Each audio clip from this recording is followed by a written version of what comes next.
자, 이제 그럼 소문으로 넘어가겠습니다. 아이고, 알파 프로 투자 전략 정태근 팀장 나와 있습니다. 네, 안녕하십니까. 전에 소속을. 이 습관이라는 게 참 무서워요, 그죠? 네. 전에 소속을 기억하신 게 더 신기해요. 우리가 웃을 수 있는 것은 네. 앞서도 이제 제가 너스레를 좀 많이 네. 풀어놨지만 아침에 대부분 일반 투자자분들은 그러실 거예요. 뉴욕 증시 또 떨어졌어. 그러면은 우리 증시는 미국 올라갈 때는 못 올라가고 디커플링. 네. 그러면 뉴욕 떨어지면 더 떨어지고. 근데 이런 게 여기서 있잖아요. 웃긴 건 네. 인플레이션 얘기 나오는데 철강전도 빠져요. 좀 신기한 시장이자 뭐 네. 하여튼 단기적으로 봤을 때는 오늘 내일 빠지면은 좀 바닥은 되겠구나. 네. 저는 이런 생각을 합니다. 물론 이게 추세적으로 상승을 한다는 건 아니지만 네네. 지금 단계에서는 그렇게 겁먹을 건 아닐 것 같은데 정태현 팀장 생각은 좀 어때요? 일단 뭐 인플레이션 문제 같은 경우에는 뭐 그렇게 크게 신경 쓸 부분은 아니라고 생각을 합니다. 물론 네. 시장에 악재로 썼던 영향력은 분명히 있겠죠. 그런데 항상 말씀드리지만은 이게 악재라는 게 계속 지속이 될 수는 없는 거거든요. 예를 들게 되면 2018년도에 미국과 중국의 무역 분쟁 이슈. 그 당시에 상당히 큰 악재였었죠. 근데 시간이 지나면서 2019년, 2020년 보게 되면 영향력이 많이 떨어졌거든요. 그리고 여전히 또 진행형이고요.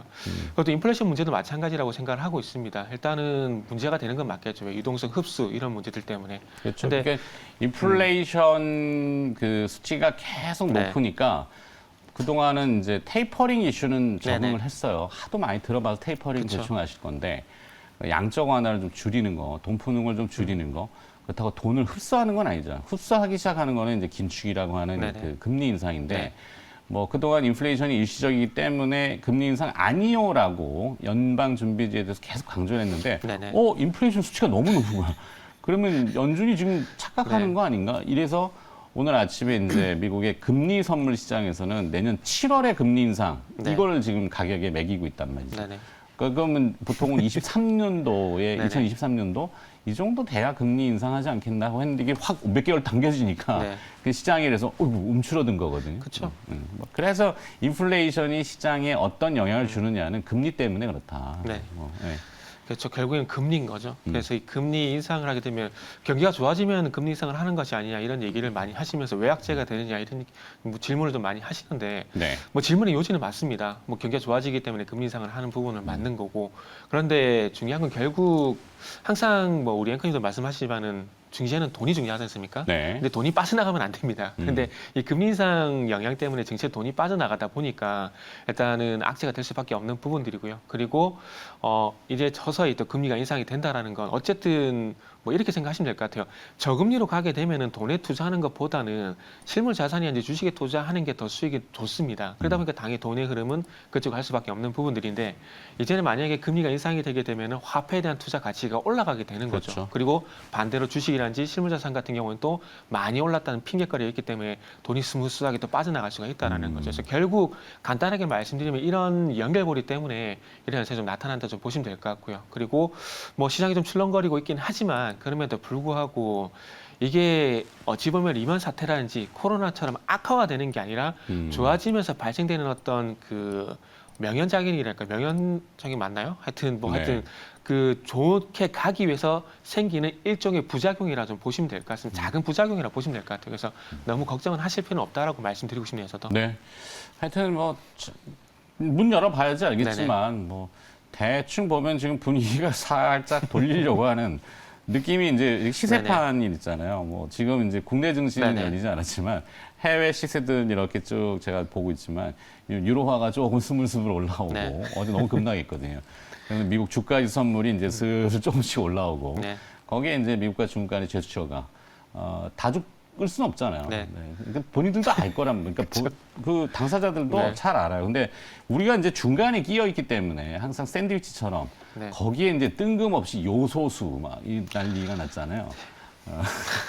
사실 요소수는 네. 글자 그대로 오줌. 오줌인데 그렇다고 뭐 오줌을 많이 싸자 이건 아니지만 우리 어렸을 때 사실 네. 그 재래식 화장실에 보면은 소변을 냄새가- 수거해 갔어요. 네. 네. 그거 뭐에 쓰는지 잘 몰라서 그거 거름으로 쓰지 않습니까? 그렇죠, 필요. 네. 하여튼 그래서 뭐 아침부터 뭐 그 네. 요소수가 그래서 오늘 아침에 또 그 나온 재료는 사우디로 지금 김현종 그 1차관. 예, 국제통상특보단장이 날라갔댄다. 가서 사우디로 가서 지금 8만 톤 확보한 모양이에요. 이러다 잠시 너무 요소가 많이 들어오는 거 아닌지 모르겠는데. 근데 8만 톤이 그렇게 많은 규모가 아니라서. 그렇지만 일단 물량을 확보했다. 네. 이게 중요하니까. 자, 소문으로 들어서로 네. 가겠습니다. 이제 정책들이 나올 텐데 대선 정책 중에서 네네. 뭐 오늘 건설주 얘기를 좀 해주신다고요. 네. 어떤 건설주? 오늘은 계룡건설이라는 계룡건설? 종목을 예, 준비를 했는데 네. 그러니까 우리가 소위 말하는 그 아마 유튜브에도 댓글이 올라올 것 같아요. 그 테마주 얘기하게 되면 상당히 반응이 좋지가 않아요. 솔직히 말씀드리면 그 투자 뭐 시청자분들도 그렇고 좋지가 않은데 오늘 제가 이런 내용을 파악을 하고 이렇게 공부해서 접근하면은 그래도 좀 다르지 않을까라는 네. 걸 좀 보여주고 싶어서 테마주도 이렇게 투자하면 좋지 않을까라는 그런 차원에서 좀 준비를 해봤습니다. 일단은 뭐 계룡건설 같은 경우에는 두 가지가 좀 겹쳐질 것 같아요. 지금 자막이 나오고 있지만은 부동산 그리고 세종시 이 두 가지 테마 좀 엮일 것 같은데 네. 일단은 잘 아시다시피 뭐 이재명 후보도 그렇고 윤석열 후보도 그렇고 공공 부문이든 민간이든 250만 원 정도의 주택을 공급하겠다는 얘기를 했습니다. 그렇기 때문에 소위 말하는 B2B 1군 건설사와 B2B 인테리어 업체들, 그러니까 NX 같이 건설사 매출 비중이 높은 회사들 쪽으로 보는 게 일단 맞는데 일단은 너무 많이 노출이 됐지 않습니까? 그래서 조금은 계룡건설 같은 경우 제 개인적으로는 그렇게 많이 노출은 안 된 것 같아요. 그래서 일단은 준비를 해봤는데 그래서 일단은 뭐 부동산 얘기는 많이 했기 때문에 논의를 하고 세종시 관련해서 좀 말씀을 드리면 네. 일단 여야 후보 모두 지금 세종시의 청와대 집무실 설치에 대한 공약이 있습니다. 요 내용들이 있고 이제 행정수도 개헌을 추진하겠다는 약속도 했기 때문에 일단 아마 그 두 분께서 이제 그 앞으로 행보를 하게 되면서 정책에 대한 얘기가 나올 가능성이 크고 그 정책에 대한 부분 좀 부각이 된다면 또 세종시 얘기도 빠질 수 없을 것 같아요. 그리고 네. 충청권이기 때문에 그리고 지금 아시겠지만은 이재명 후보 같은 경우도 충청권의 어떤 공약이 상당히 열을 올리고 있는 상황이고요. 그리고 윤석열 후보는 아시겠지만 충청권이 뭐 고향이고 그리고 지금 김동연 후보 같은 경우에도 충북 음성이 고향이거든요. 그렇기 때문에 충청권이 상당히 좀 중요한 화두도 떠오를 것 같아요. 그리고 역대 대선에서 충청권 표를 가져오냐 못 가져오냐에 따라서 당선이 됐거든요. 그렇기 네. 때문에 아마 또 충청권이 또 화두가 되지 않을까 생각이 들고 그러다 보니까 또 세종시에 대한 이슈가 또 부각이 될 가능성이 있다라고 생각을 하고 있습니다. 그래서 일단 어쨌든 뭐 대통령 제2 집무실 필요성에 대한 부분이 공감이 나오고 있는 상황이고 2027년도 같은 경우는 세종의사당이 개헌이 되기 때문에 당정청이랬던 이런 유기적인 어떤 그 협력을 위해서 뭐 제2 집무실에 대한 얘기가 나오고 있는 것 같습니다. 그리고 이것뿐만 아니라 이재명 후보 같은 경우는 충청권에 대해서 구체적인 어떤 공약을 제시를 하고 있는데 일단은 대전, 충남 혁신도시 수도권 공공기관 이전 요거는 세종시와 같은 맥락이라고 좀 보시면 될 것 같고요.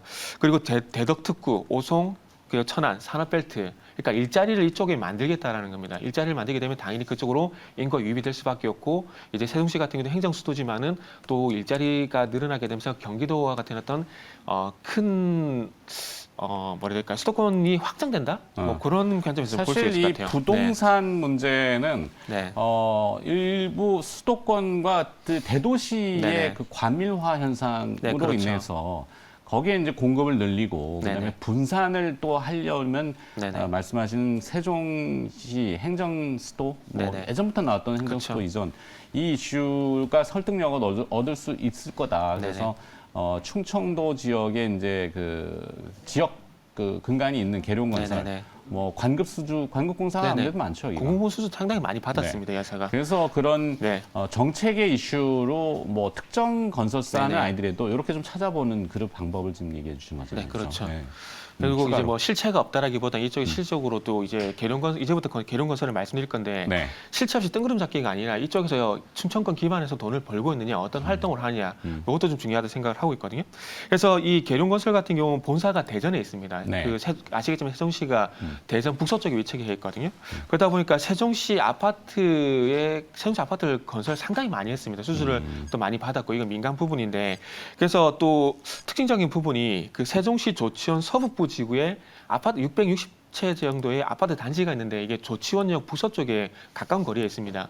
여기에 유일하게 현재 아파트 수주를 받았고 그 계룡건설 컨소시엄 출품작인 들꽃창가라는 출품작이 최종 당선이 되게 되면서 이쪽에 아파트 수주를 받았는데 뭐 이런 부분들을 보게 되면은 또 충청권에 만약에 또 인구가 늘어나게 되면 또 여기에 주택 공급이 늘어나게 되면 또 수혜가 될 가능성이 상당히 높다라고 좀 봐지고요. 네. 그리고 이것뿐만 아니라 이제 그 700가량의 그 예산이 투입이 된 서울 그리고 세종시 간의 고속도로 요게 지금 공사가 진행이 되고 있는데 이거를 지금 현재 안성, 구리 구간의 10공구와 13공구를 현재 계룡건설이 담당을 하고 있습니다. 그래서 2016년 12월 13일 날 착공이 돼가지고 현재 진행이 되고 있는데 지금 원래는 올해 10월 달에 그 완공 예정이었는데 이게 좀 딜레이가 돼가지고 내년 초 얘기가 나오고 있더라고요. 그래서 서울하고 세종시 이 고속도로 건설이 되게 되면 이게 출발이 어디냐면 구리, 강동, 하남을해서 세종시로 내려오게 되는데 서울에서 세종시까지 거리가 시간상 거리가 차가 막히지 않는 전제를 깔게 되면 1시간에서 1시간 10분 정도. 지금 경부고속도로 타고 지금 세종시 가보신 분들은 아시겠지만은 한 1시간 반은 무조건 잡고 가야 됩니다. 근데 네. 시간상으로 많이 좀 단축이 되거든요. 그래서 이런 가까워진 거리 부분들이 있고 어쨌든 이 부분에 대해서 지금 현재 계룡건설이 현재 공사를 진행하고 있고요. 그리고 좀 전에 말씀 공공 부분 같은 경우에도 대전 충청 공공 부분에서 2016년부터 2019년까지 신규 수주를 계룡건설이 1위를 했습니다. 그래서 정부 세종청사 국무총리실이라든지 그리고 대전 동부청사, 한국은행 통합별관 등을 계룡건설이 시공을 담당을 했습니다. 그래서 공공 부분이란지 그리고 서두에 말씀드린 민간 부분까지 아울러서 전반적으로 수주를 많이 받고 있는 상황이기 때문에 충청권 뭐 세종시 이슈가 발생이 되게 된다라면은 아마 계룡건설에 좀 수혜가 되지 않을까 생각을 하고 있고요. 네. 그리고 대한건설협회에서 발표한 2020년 종합건설업자 시공능력 평가에서도 충청권 1위 기업입니다. 그래서 그러니까 전혀 뜬구름 잡는 게 아니라 실체가 있고 어떤 그 숫자로 보여주고 있고 능력을 보여주는 회사이기 때문에 일단은 이런 종목이라면은 그래도 대선 테마를 묶이게 된다면 그래도 괜찮지 않을까라는 생각 좀 해봤고요. 그리고 이제는 또 테마로 묶일 부분인데 네. 이 회사가 그 세종시 금남면 봉암리 지역에 7만 1,000평 정도 토지를 또 보유를 하고 있습니다. 아, 부지. 네, 그래서 만약에 그래서 보통 그 자산주, 그러니까 PBR 관련된 종목들 보시면 자산 가치 얘기 많이 하지 않습니까? 네네. 만약 그런 부분도까지 부각이 되게 된다라면, PBR이 현재 0.5배. 네네. 네. 그래서 아마 이 토지 자산, 토지 평가에 요 자산 가치 반영이 되게 되면은 또 자산 가치적으로도 좀 부각이 되지 않을까. 뭐 그런 제 개인적인 생각 좀 뭐 해봤습니다. 이것저것 많이. 제가 듣는 중에는 네. 윤석열 후보의 지역 근거지가 충청도라는 거. 네네. 네. 이재명 후보 같은 경우는 약간 공공 부분의 개발에 네. 대해서는 이슈를 하고 있기 때문에 민간 건설사의 수익성이 조금 낮아질 수 있는 이야기들은 있고 네, 그렇죠. 소문이지만 윤석열 후보 같은 경우는 그런 얘기는 안 하니까. 그런데 근데 윤석열 그 후보 부분, 관련주 이렇게 해도 뭐 연관성이 뭐 그냥 막 세종시 관련주로 보는 게 맞을까. 그리고 오케이. 결국 공공부문을 한다고 하더라도 이거를 정부에서 어차피 일군 건설을 발주를 내줄 수밖에 없거든요. 네. 그렇게 된다라면 그 건설사들이 그 수주를 받는 물론 마진은 줄어들겠죠. 마진은 네. 줄어들겠지만은 어쨌든 수주를 받을 수가 있고 그 건설사 쪽으로 B2B 직접적으로 납품하는 인테리어 그리고 리모델링 회사들 수혜가 있다고 봐야 될 것 같습니다. 저는. 알겠습니다. 네. 자, 뭐 바이든 대통령도 다음 네네. 주 월요일 15일 뭐든지 다 맞춰놨는데 하여튼 인프라 법안에 서명을 하고 네, 법안 홍보를 위한 전국 투어를 시작한다고 하니까 뭐 인프라 뭐 이런 쪽도 네네. 건설주에는 또 이렇게 연결을 하나. 하여튼 그래서 이것저것 다 붙여봐야죠. 인프라 쪽도 제가 하나만 또 투척하면 시간 네. 대창단조 중국명 말씀드리겠습니다. 중국명만 말씀드리겠습니다. 대창단조. 대창단조. 네. 왜? 캐터필러에 납품하고 있습니다. 아, 네. 건설기계 쪽으로. 네네. 네, 대창단조. 네. 이게 더 재밌는데? 하여튼 오늘 종목 2개 나왔습니다. 네. 계룡건설하고 대창단조. 단조. 대창단조가 오히려 더 기를 잡는 유혹하는데 네. 여기까지 듣도록 하겠습니다. 네. 자, 소문으로 들었어 얘기 나눠봤고요. 알파프로 투자전략 정태근 팀장이었습니다. 고맙습니다. 네, 감사합니다.